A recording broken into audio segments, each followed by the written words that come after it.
for doing it. And they will repeat that activity. Or certain people certainly will respond. Other people respond to different things, right?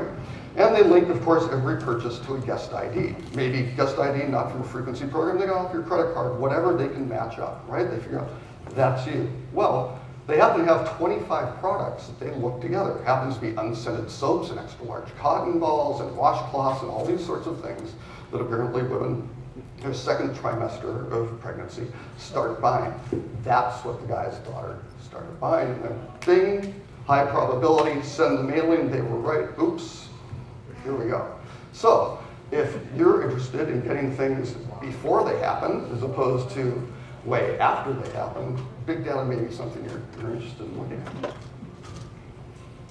This is my favorite. Unfortunately, I have a little video at the end, and the audio is a little not really working, so you probably won't be able to hear this kid. This is a nerdy 9th grader, okay? Openly gay kid, cool kid. His twin lives down the street from me, I swear, right? 15-year-old kid, he had limited, he's not a big data guy, he's just a 9th grader. But his uncle died of pancreatic cancer. That happened to be the same disease that Steve Jobs died of, right? Steve Jobs, all of his wealth, all of his people working on it, best in the world, couldn't really cure it. Best way to cure, or to avoid pancreatic cancer is to identify it early.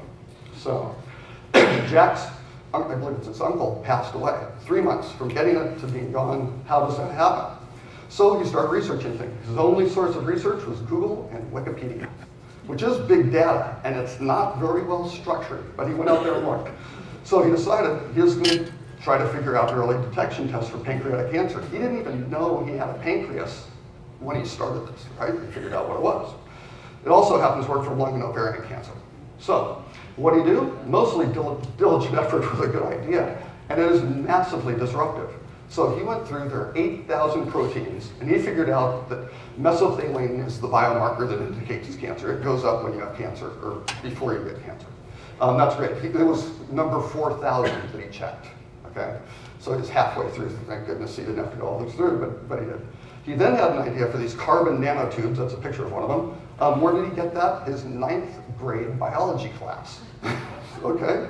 Then that's how you bond an antibody to this thing so you can do it. Okay, that's cool. And it makes an electrical charge, right? So then he figured this out. He had to get some lab space because he couldn't do this on his kitchen counter. 200 requests to universities. Hey, can I borrow some lab space? I got this idea for pancreatic cancer. One, Johns Hopkins, came back and said, okay. Yeah, they grilled him and said, oh, the kid's pretty smart. 9 months later, he found a faster, better, cheaper test. It takes 5 minutes instead of 14 hours. It is 400 times more sensitive and 50% more accurate than the current test. And oh yeah, the cost. So on a little piece of paper that costs 3 cents, you can do 10 tests on that 3-cent piece of strip. Oh yeah, the old test was $800 a shot. That's disruptive.